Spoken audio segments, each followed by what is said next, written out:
It might just be time to ask the genuine question.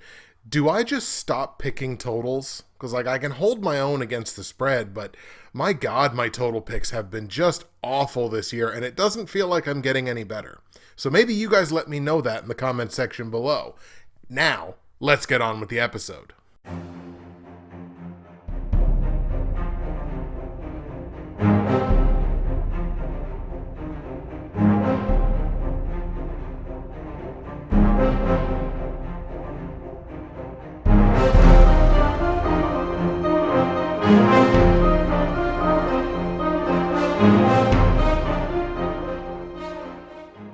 What's happening, everybody? Justin, Bridgewater's Finest on YouTube, Blockbuster_guy on Twitter, fueled as always by the incredible folks at NerdTees, and welcome to week 9 of my weekly NFL football pick show, a special Wednesday edition, just like the good old days, for the 2020 NFL regular season and postseason. This will give you a nice one-ish hour break from your eyes being glued to the election coverage.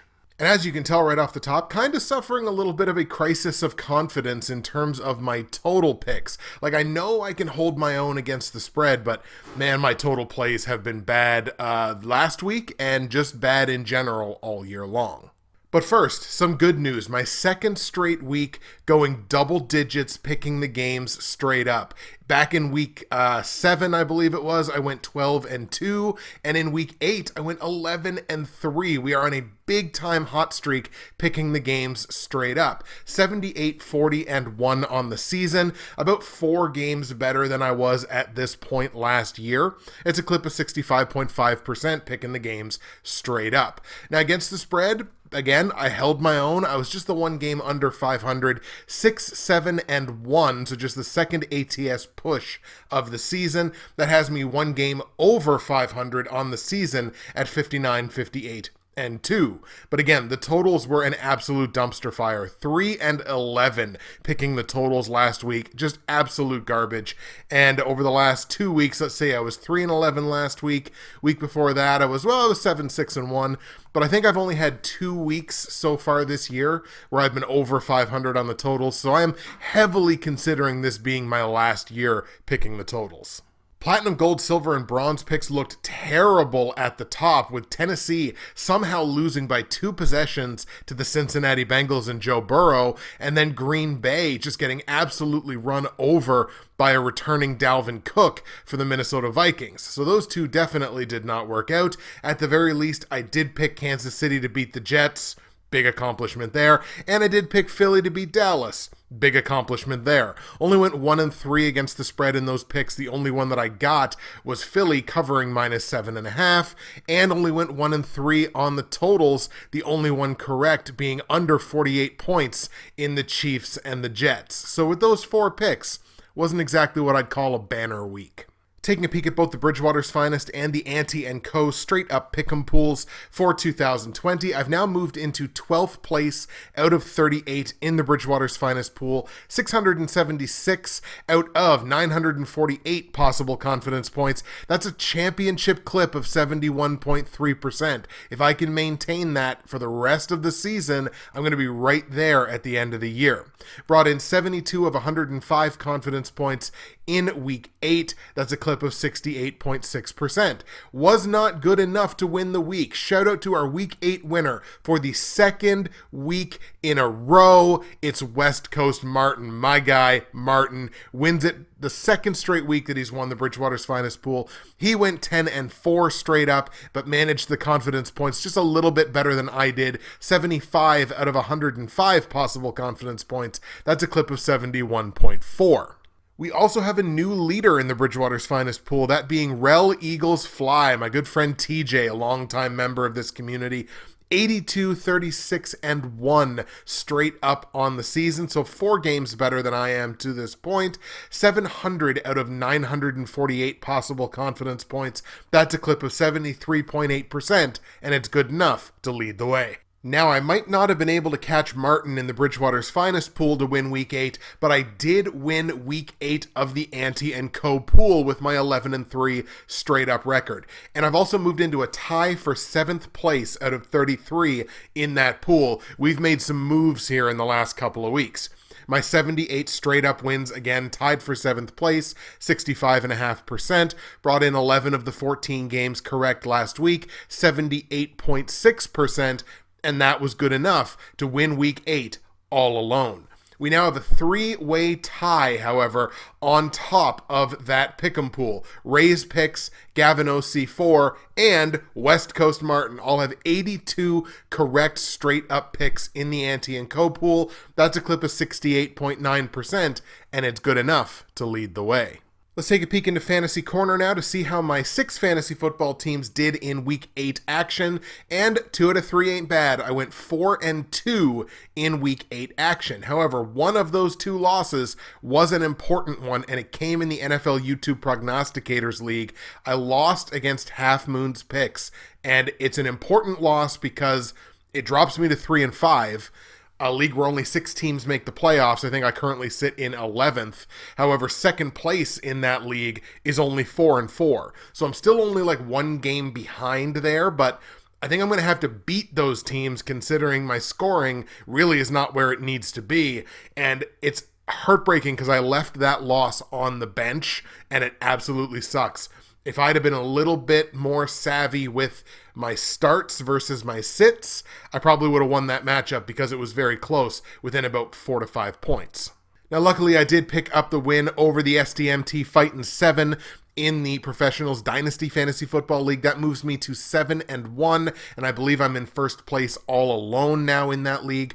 I have Week 9 matchups against Touchdown for Watt in the Professionals Dynasty League, which is actually a projected loss for me right now, and the Wuhan Jackalopes in the NFL YouTube Prognosticators League, which luckily for me right now is a projected win, but we're really hitting nut-cutting time, especially in that league.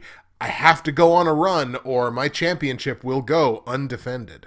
And I'll take this opportunity, as I always do, to remind you that if you go to the description of the video file on YouTube or the audio file on SoundCloud, iTunes, or wherever you get your favorite podcasts like this one, you can find all of my results from last week, all of my straight up against the spread and over-under plays for Week 9 in the NFL, information on joining both the Bridgewater's Finest and Ante & Co. straight up pick'em pools for 2020. It's never too late. If you win a week, you get yourself shouted out on this show.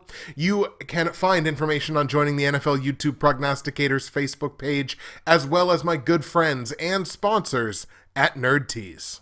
Ladies and gentlemen, nerdtees.ca, you know them by now, and if you don't love them by now, you should. Nerdtees.ca, you can hit my promo code of BWFinest, which is going to save you 15% at checkout. You're going to get free shipping in Canada on any order over $100, which is a heck of a deal, and you're going to get a great conversion rate on the US dollar right now, although we'll see how the election goes to see how strong the dollar remains. Today's blend is my Nova Scotian favorite. It is blueberry tea. It smells so incredible. It tastes great. It's got a long-lasting blueberry flavor, and it's actually one of the stronger blueberry flavors in a hot drink that I have ever tasted. It is an excellent blend, and there are dozens and dozens more just like it on nerdtees.ca.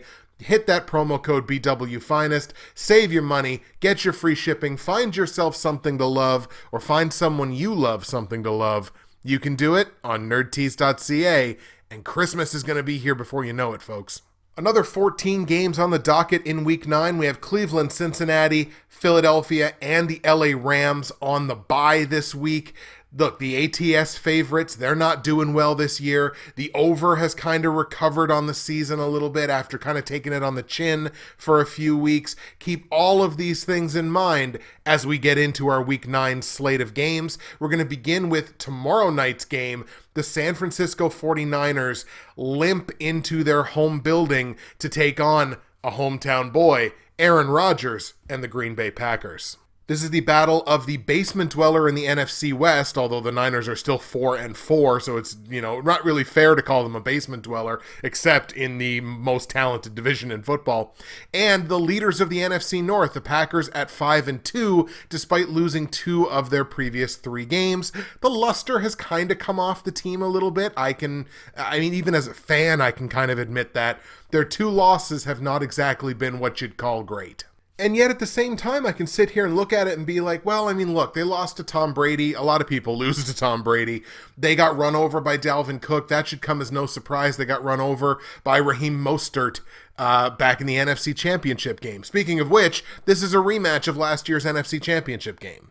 The Packers probably still will not have Aaron Jones in their backfield. I know they're being incredibly careful with him. I don't know who in the world's going to play running back after A.J. Dillon and Jamal Williams were both kind of knocked away from the team based on, well, Dillon's positive COVID test, I believe, and then Jamal Williams as a close contact. But that pales in comparison to the injury problems on the other sideline. So for the 49ers, we're looking at George Kittle, who fractured his foot last week. He is likely done for the regular season, would likely be back for the playoffs if the Niners can get to the playoffs. Also, running back Tevin Coleman, he re-aggravated his knee injury that he entered last week with. He did not return. It's already been confirmed he will not play. And quarterback Jimmy Garoppolo, he's got a high ankle sprain. He's likely out 4 to 6 weeks. Now, there is the possibility, of course, that the Niners could get Deebo Samuel back, and there's the likelihood possibly as well that the Packers could get back Alan Lazard, who would be an upgrade in the receiving corps. I think this is going to be a thrower's game big time for the Green Bay Packers. I think it's going to be a runner's game for the 49ers. The 49ers, they're not idiots. They saw what Dalvin Cook just did to this Packers team a few days ago. And now, of course, without having their top 2 running backs, really, it's down to JaMycal Hasty as their number 1 back. Can JaMycal Hasty do some of the same things that Dalvin Cook did? I think it would remain to be seen about that. He did fumble last week.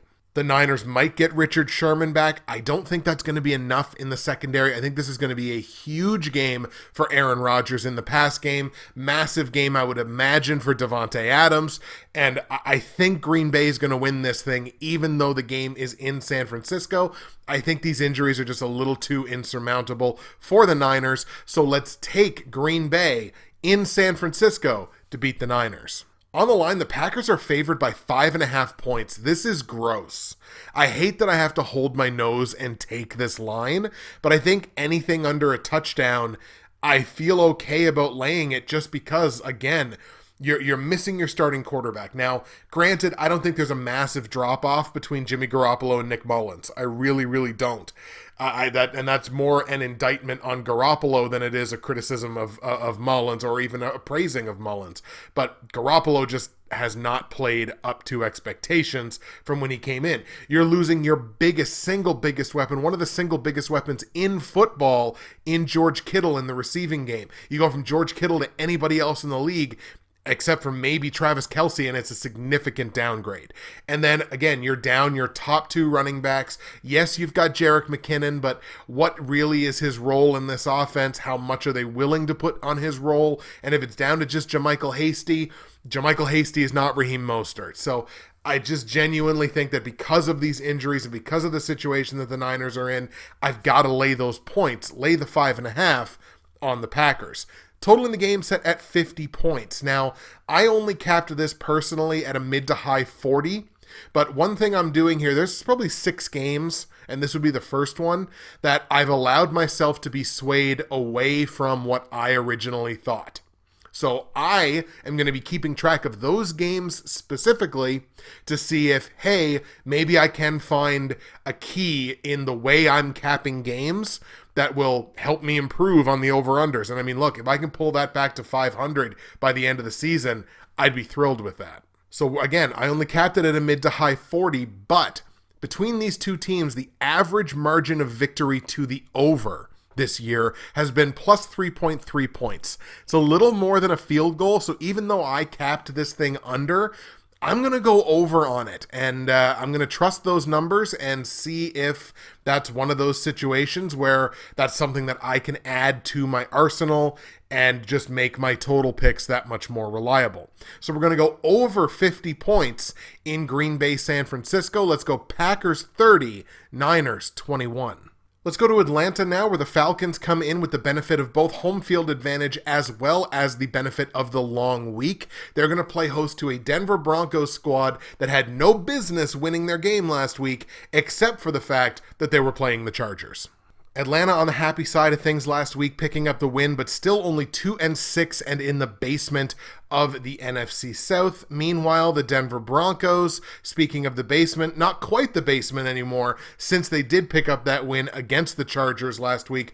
Broncos have actually turned it on a little bit here. They're 3-2 in their last 5 games. Yes, they're still a game under 500, but they're not exactly fully out of things yet. I just need to see more from the offense.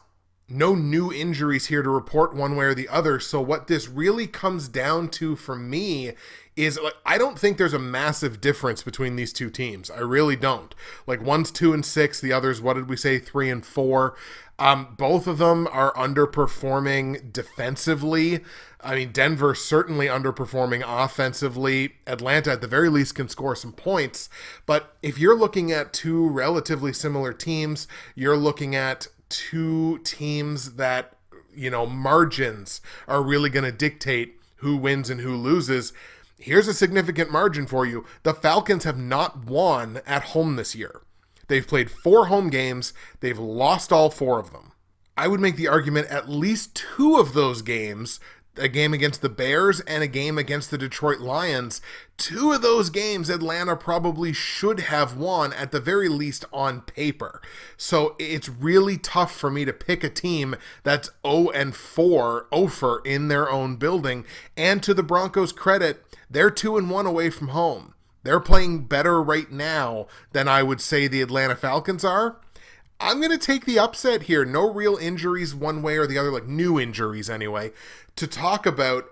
I genuinely think the Denver Broncos win this game. So we are going to take the upset here. We're going to go with Denver in Atlanta to beat the Falcons. On the line, the Falcons are favored by 3.5 points at home. I really don't like that half point, that extra hook. I like Denver to win outright, so I'm more than happy to take those 3.5. Not only are the Falcons winless at home, they have failed to cover against the spread as a favorite this year. They're also 0-4. Total in the game set at 50 points. I capped this game at a low 60, and the two teams are combined margin of victory against the over is plus 3.1, so it's pretty close to the same as Green Bay and San Francisco. Let's lean over on this one. Let's go over 50 points in Denver, Atlanta. Another nail biter, another barn burner, another heartbreaker if you're an Atlanta Falcons backer like my good friend Chris. Denver 31, Atlanta 30.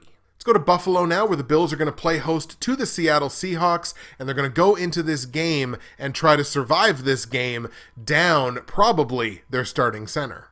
As is tradition, the freezer just kicked on, so we move a little bit to the left. This is a battle of 2 division leaders. Bills leading the AFC East at 6-2. Seahawks leading the NFC West at 6-1. Something's got to give for these two teams. The defenses on here are pretty darn similar in terms of what they've allowed this year, but there is a significant margin on the offense. Seattle, one of the best offenses so far through just about the first half of the season. They've put up about 240 points in their 7 games. Russell Wilson is balling out. As I mentioned, Bills will likely be down their starting center, Mitch Morse. He suffered a concussion last week. That is his 5th concussion since 2015. This is a significant thing to keep an eye on for the Buffalo Bills. At what point do you have to consider the health of the player more important than having him back out on the football field? He's in concussion protocol. His status is uncertain. If it were me, I realize this is a very pivotal football game. I realize that Buffalo can kind of look behind him and see like, Miami's kind of doing some stuff. And I totally understand that, but 5 concussions in 4 years and a little bit, that's scary stuff. That may come as good news for the Seahawks' newest addition, Carlos Dunlap.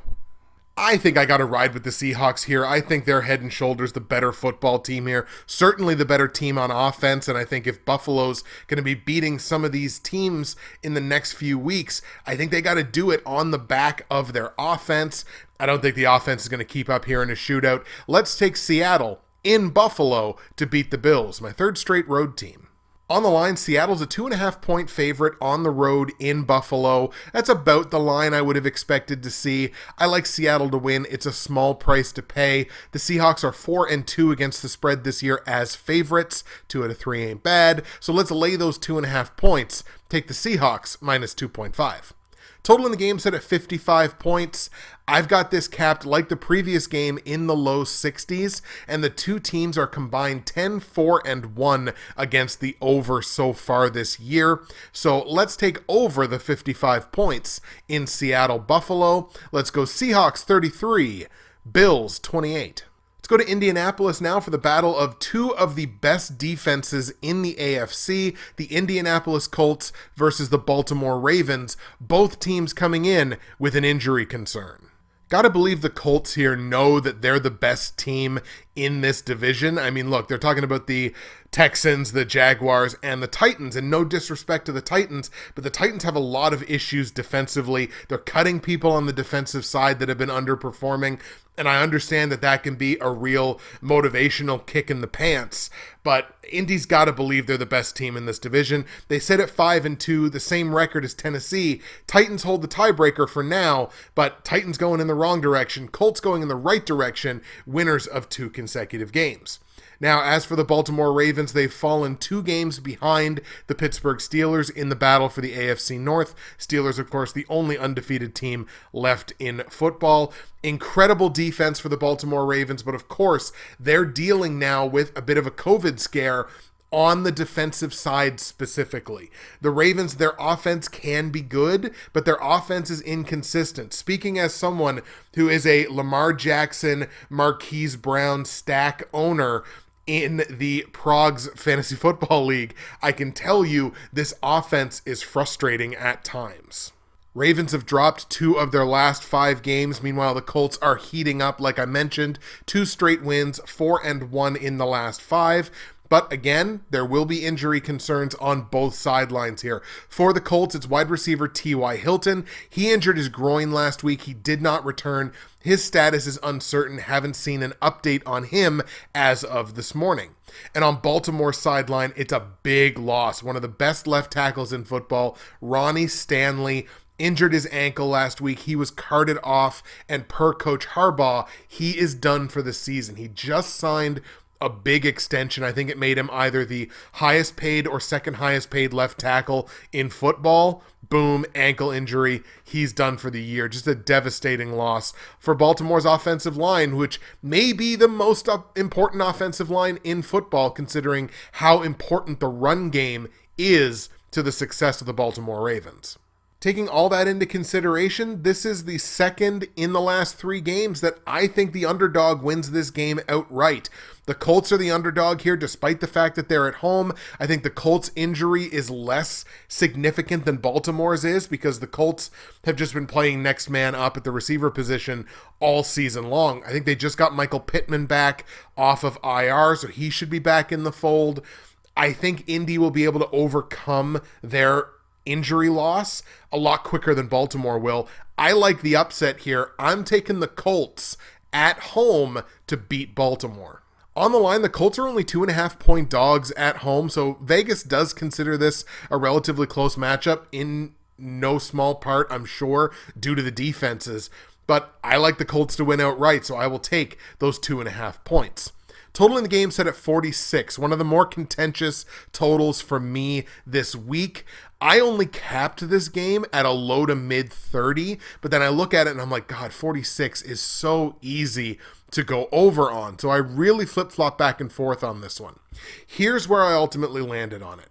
These two teams, their margin of victory to the over this year averages less than a single point.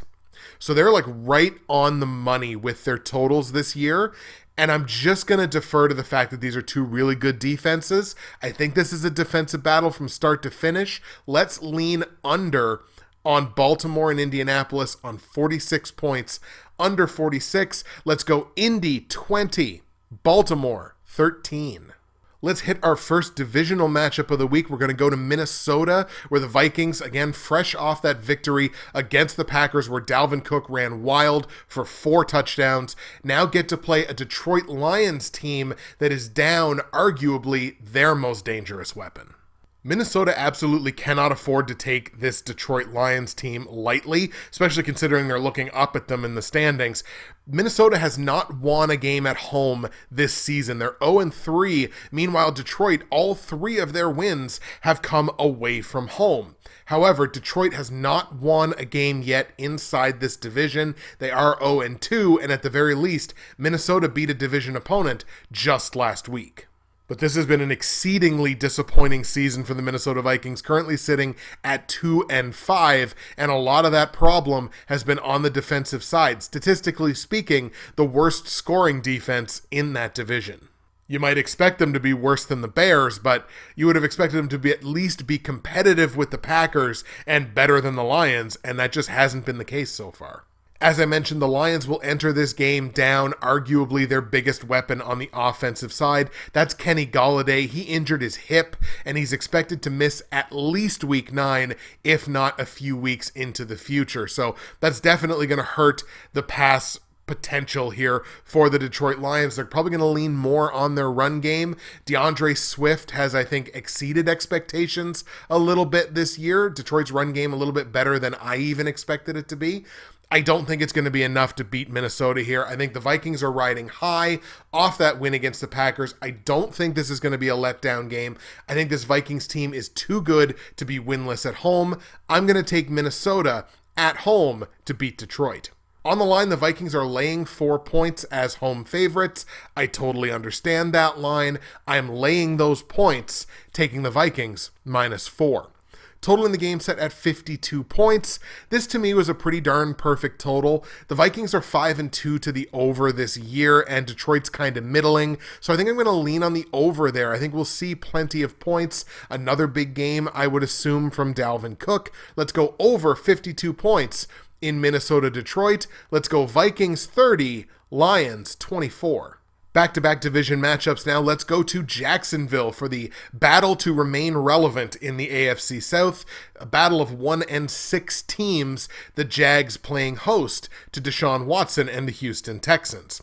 Now, the Jags are on a 6-game slide after winning their opening game of the season. Houston has lost 2 straight, so somebody's getting back on the happy side of par here. Both of these teams do have a win inside the division so far. It only took Houston 2 games. It's taken Jacksonville 3. Of course, they got that win at the opening game of the season. And not a lot to celebrate since then if you're the Jags. That defense is awful. And don't get me wrong, Houston's defense is awful too, but a little bit less awful. And the offense has just not been good. About a little more than 20 points a game, around 21 points. Houston not a ton better, but a little bit better. Both of these teams will be incredibly well rested considering they're both coming in off of their bye. They have to know each other very well. They do know each other very well. The popular sentiment here might be to take this as an upset game because one side is favored very heavily. Close enough. Favored very heavily on the line. Like the Texans are 7-point favorites on the road. That's a huge, huge line. And you might wonder, well, where in the world does that come from? And it comes from the fact that the Jags are giving up 34 points a game over their last 4. And aside from last week, the offense really has not looked all that good in that time frame. And for all you can say negative about the Houston Texans, they have been scoring points lately. 27 points a game on average over their last 4. Ultimately, what this boils down to for me is the Texans are playing better football right now. I'm going to take the team that's playing better football right now. I got to see Jacksonville do it at least once before I can even consider picking them again. So let's take Houston on the road in Jacksonville to beat the Jags.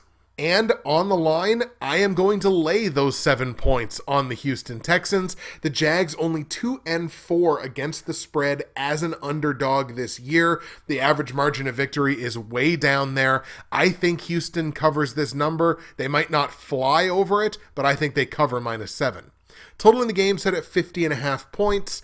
I had this thing capped at a high 60, and their average margin of victory to the over supports that at plus 3.5. So let's take the over in this one. Let's go over 50.5 points in Houston, Jacksonville. Let's go Texans 38, Jags 30. Let's go to Los Angeles now, where the Chargers, fresh off of not only a significant injury on their defensive line, but yet another embarrassing loss. Chargers gonna Charger, despite the fact that Justin Herbert is playing out of his mind trying to get this team wins. They're gonna come in and play host to the Las Vegas Raiders. Now, the Raiders have an injury of their own to be concerned with, and they're on the tail end of back-to-back road games. By virtue of losing 4 of their last 5 games, the Chargers now sit at a woeful 2-5 in the basement of this division, the AFC West. The Raiders at 4-3, they're in second place, like everybody else, looking up at the Chiefs. Chargers have failed to get the job done both times they've had an opportunity at a division opponent, including last week, a game they had no business losing, yet somehow managed to Chargers their way out of it. At what point do you just fire Anthony Lynn, even if he's not the problem? As I mentioned, injuries here on both sidelines. For the Chargers, it's defensive end Joey Bosa. He suffered a concussion last week. He's in protocol. His status for this week is uncertain. But as we have seen with the Chargers over the last year or two, they have this two-headed monster on their defensive line, Joey Bosa and Melvin Ingram. When one of those two is not in the lineup, this is a completely different defense. It's not nearly as effective. When they're both in there, this defense is dangerous and arguably is capable of beating anybody, certainly beating them on the line. But when one of these two players is not in, this defense is completely different. Chargers, of course, giving up another big opportunity here because on the Raiders sideline, left tackle Sam Young, now he's their backup left tackle, but he's certainly better than their third stringer. He re-aggravated a knee injury last week. He did not return. His status is uncertain. So if that coin falls one way or the other, either Young plays and Bosa doesn't, or Bosa plays and Young doesn't, that will swing the tide of this football game one way or the other. As far as I'm concerned, I don't think either one of them are going to play this week. I think the Chargers hold Bosa out, and I don't think Sam Young's going to be ready. Raiders have a lot more going against them with the fact that it's back-to-back road games. Teams on the tail end of back-to-back roadies, just 12-14-1 straight up this season, so it's certainly a coin flip, even a little worse than a coin flip. But I still like the Raiders, and I'm still going to pick the Raiders. And this just goes to show you how much I do not trust the Chargers as a team, as a concept. And I mean, I thought it was Phillip Rivers. Phillip Rivers went to Indianapolis. There was like a little bit of stink still on him in Indianapolis because they lost a game or two that I don't think they should have lost. But they've also won a game or two that I didn't think they were going to win. This team still has the stink on them of lack of reliability. This team still has the stink on them of unpredictability. This team still stinks. So I'm going to take the Raiders here. They're the better team playing better right now, even though they're on the road, even though it's their second straight road game. I'm still going to take the Raiders in Los Angeles to beat the Chargers. And I'm getting points to do so. As of right now, the Chargers laying a single point as the home favorite. I like the Raiders to win outright, so give me that point. Total in the game set at 53 points. Now, this is the second such game that I looked at, and I'm going against the way I originally capped it. I only capped this game about a mid-40, which would be a pretty strong under for me. But the two teams are combined 9-4-1 to the over this year. So I'm going to lean on that, and I'm going to tell you to go over the points, the 53 points in the Raiders and the Chargers. We know these two offenses are more than capable of putting up points. So let's go. Raiders 30, Chargers 24. Now, on to one of the most interesting matchups of the week for me, the Arizona Cardinals coming into this game fresh off their bye, taking on the Miami Dolphins. And again, Miami is no joke right now. They are playing some of the best football I've ever seen the Miami Dolphins play. The Dolphins have won 3 straight games. They're 4-1 in their last 5, and they've beaten 2 of their 3 NFC opponents so far this year. That's not typical Miami Dolphins football. It's not typical Miami Dolphins football to be playing this well on the defensive side of the ball, allowing under 20 points per game so far on the season. This is, of course, to take nothing away from an Arizona Cardinals squad that is 5-2 on the year. They've also won 3 straight games, and they've beaten their only AFC opponent so far this year. So this is a much better matchup than I think a lot of people are giving it credit for. No significant injuries on either side of the ball, at least no recent ones for either team. So really, this is just straight up, which team do I think is better? When I look at, again, it's recency bias because it's only the most recent 4 games. I think Miami has arguably, over their last 4 games, been the second best team in football if you don't take into account strength of schedule. Like, they've been playing incredible football. And aside from like one defensive hiccup, which the offense overcame, they've been playing incredible football. And again, so have the Cardinals. I would put the Cardinals in the top 5 probably over their last 4 games. They've beaten good teams. Miami's beaten good teams. There's just something about this Dolphins team, man. I'm taking the Miami Dolphins on the road in Arizona, upset city. Dolphins beat Kyler Murray and the Arizona Cardinals. On the line, the Cards are favored by a full 5 points, so I like my Dolphins to win. I'm more than happy to take those 5 points. Dolphins as an underdog this year, 4-2 against the spread. Total in the game set at 48 points. Another game that I actually capped in the mid-50s, which would be a pretty strong over for me. But the two teams are only 3-11 to the over so far this year.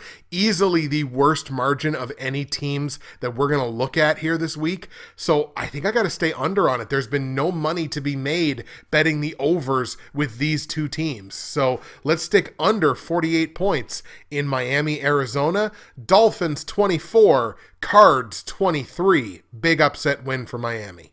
Let's get back on the division game train now with the Tampa Bay Bucks at home to the New Orleans Saints. Tampa Bay coming into this game on the short week, having beaten the Giants just barely on Monday Night Football. Saints come in on the tail end of back-to-back road games. Context of this division, very, very, very interesting. Bucks at 6-2, Saints at 5-2. Both of these teams on at least 3-game win streaks. The Saints have won 4 in a row. And boy, the Saints have not lost a division game so far this year. They are 2-0. The Bucks playing incredible offensive and defensive football. Obviously, you have a quarterback matchup here of 2 surefire, bona fide Hall of Famers.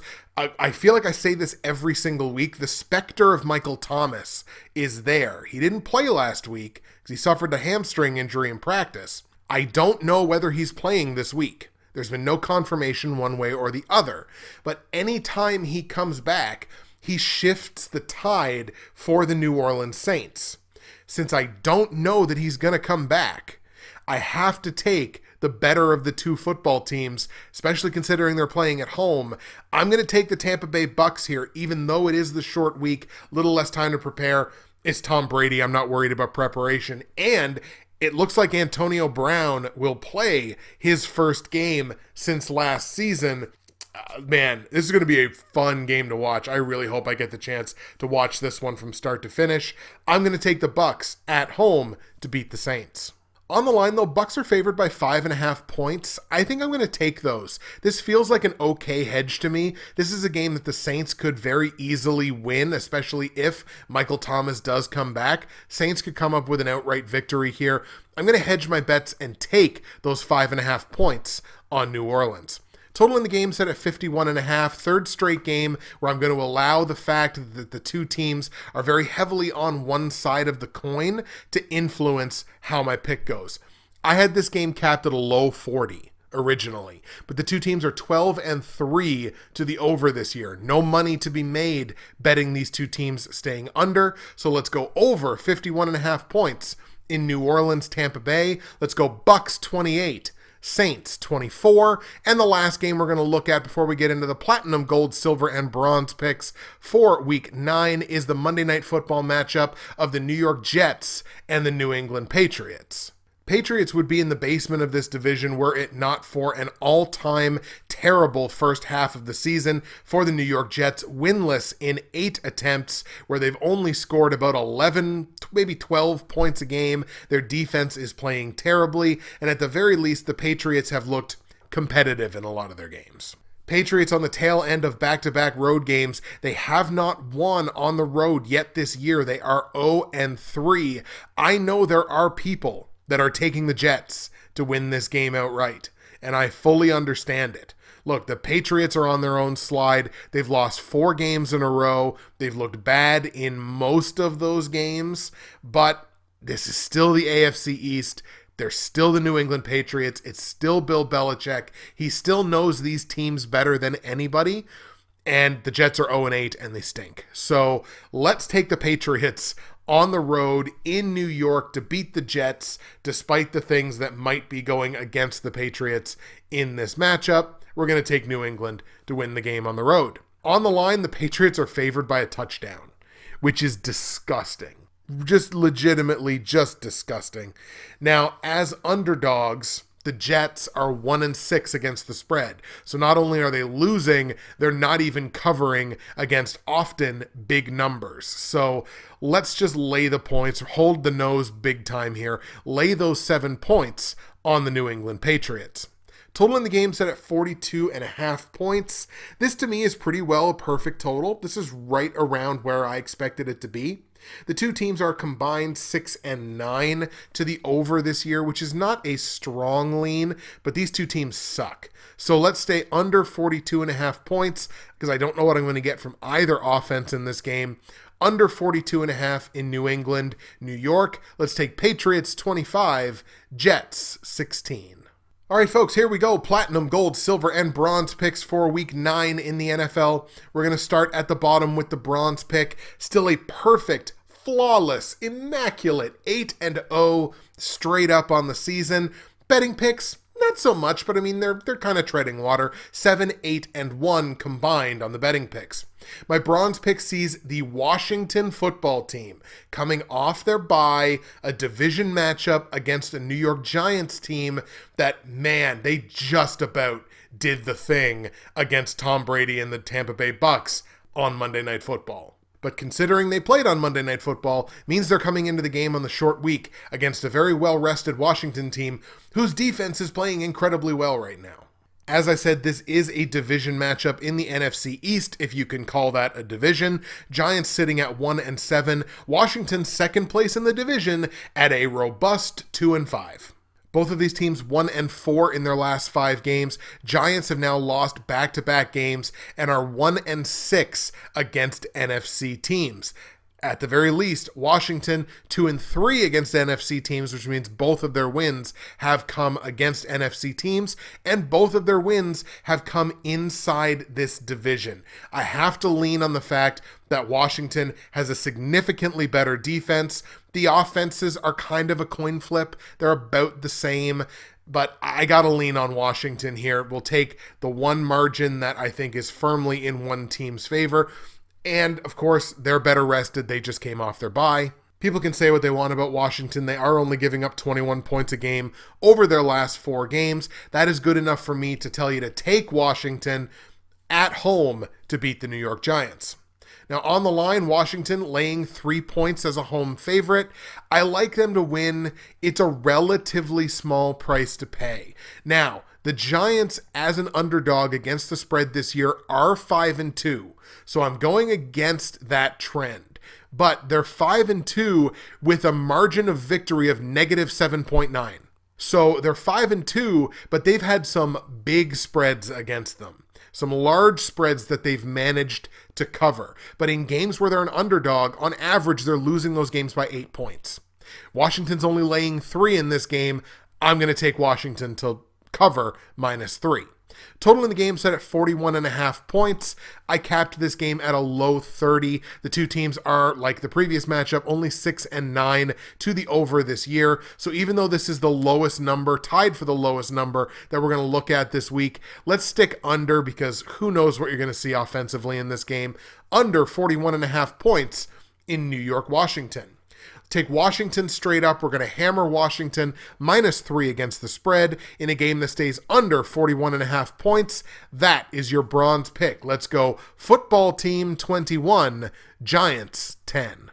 My silver pick, where I'm a strong 7-1 straight up, 9-6-1 on the betting picks. So the silver pick remains the strongest of my picks so far this year. Sees the Tennessee Titans at home playing host to the Chicago Bears.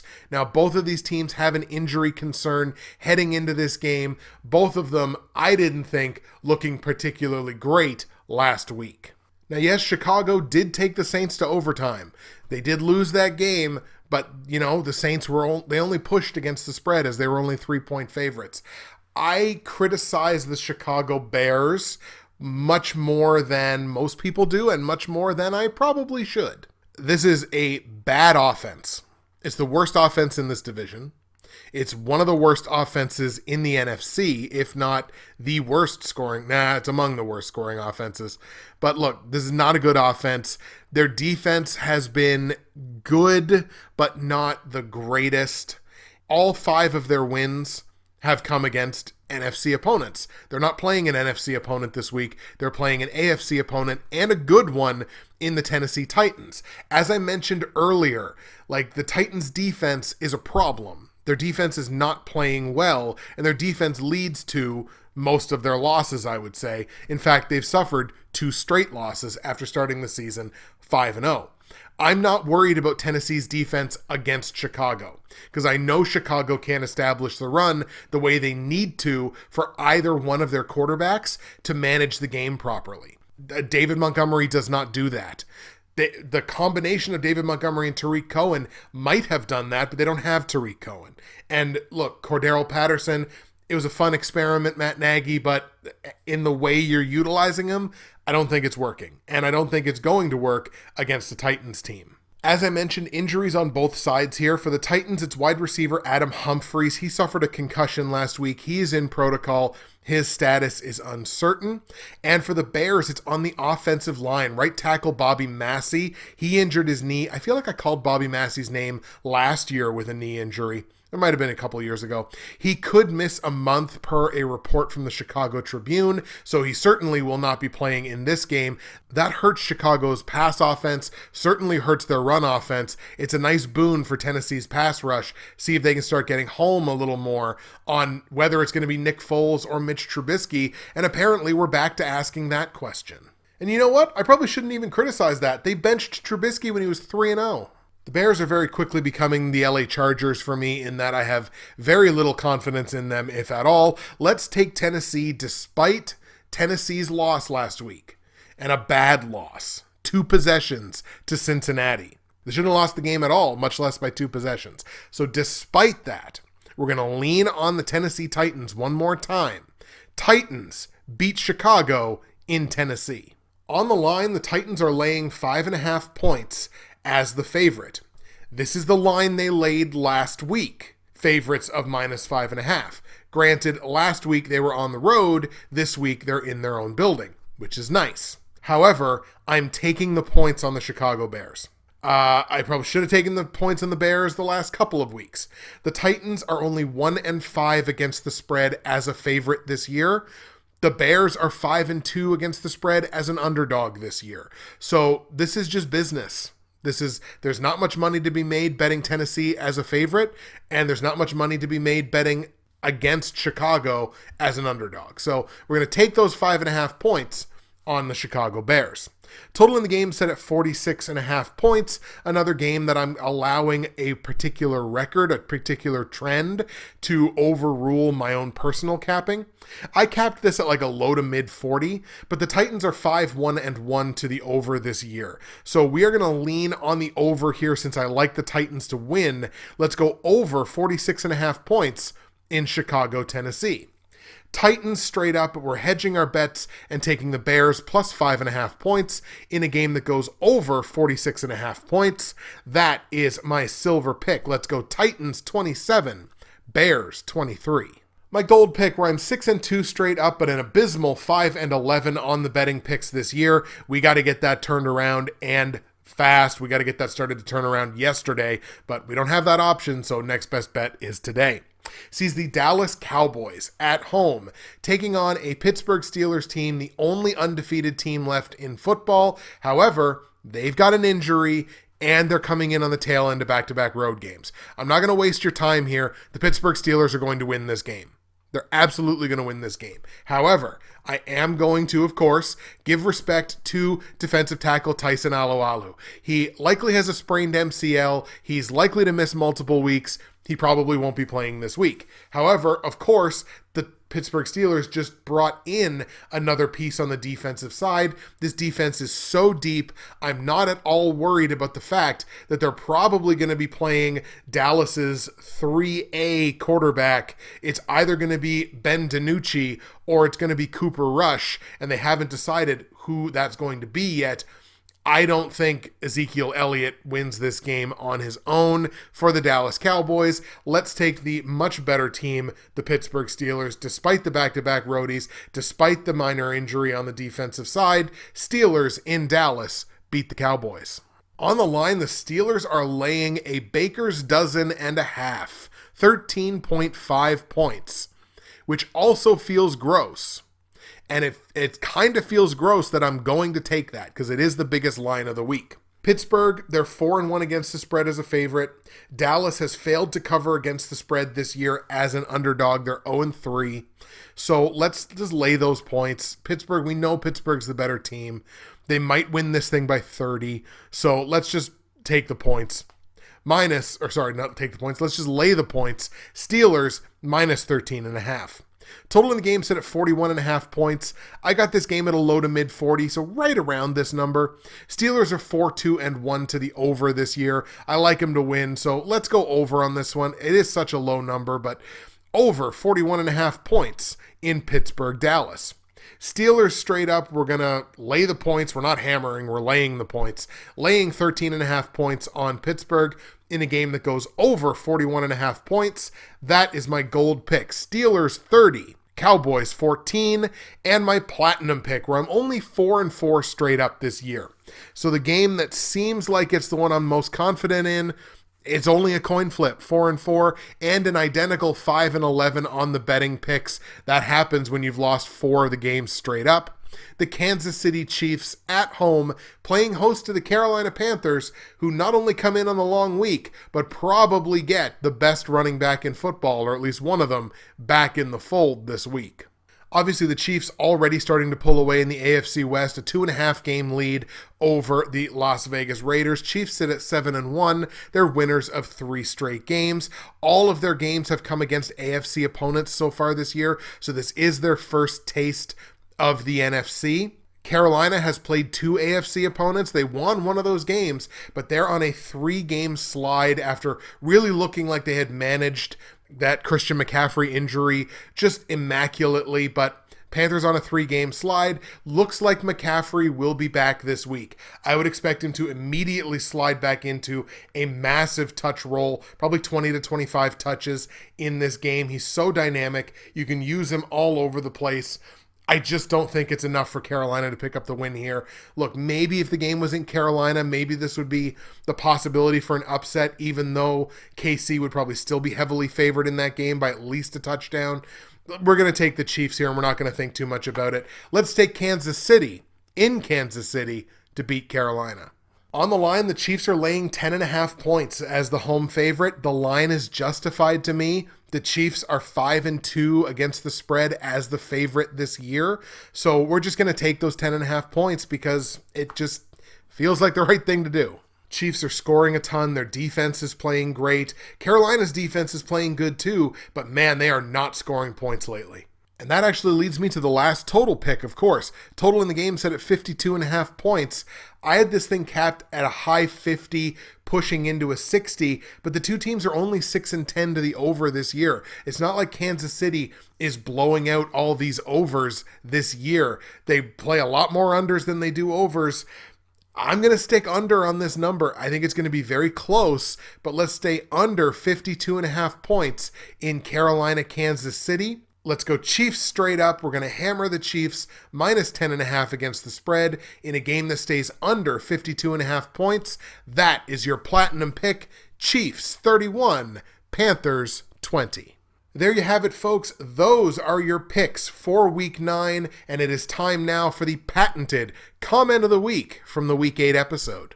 The The comment of the week from the Week 8 episode, you know what? He's won 2 straight weeks in the Pick'em pool. I might as well give him the comment of the week as well. It goes to my good friend West Coast Martin. His comment was, when I make my picks, I don't look at the odds until I'm finished. Thus, I have Kansas City clobbering the Jets 37-9. Hey, they cover. And I think that was that not pretty darn close to what the actual score of the game was, 37-9?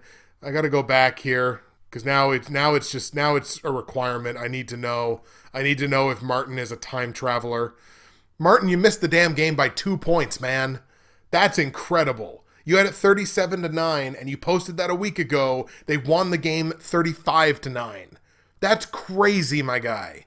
That is why you are West Coast Martin. That is why you've won this thing 2 weeks in a row, and that is why yours is the comment of the week from the Week 8 episode. Kudos, my friend. That's incredible. There you have it, ladies and gentlemen. The Week 9 episode is now in the books. Sorry, of course, for the delay. Wasn't feeling the greatest yesterday, and you know what? I know a lot of people weren't either as they've been watching the election results come in real time. That's it for me. Justin, Bridgewater's Finest on YouTube, Blockbuster_guy on Twitter, fueled as always by the incredible folks at Nerd Tees. I hope I was able to give you at least a little bit of distraction from what's going on in the political climate in the U.S. Enjoy the games in Week 9. We'll see you again as the NFL enters double digits in its weeks. Week 10 on deck.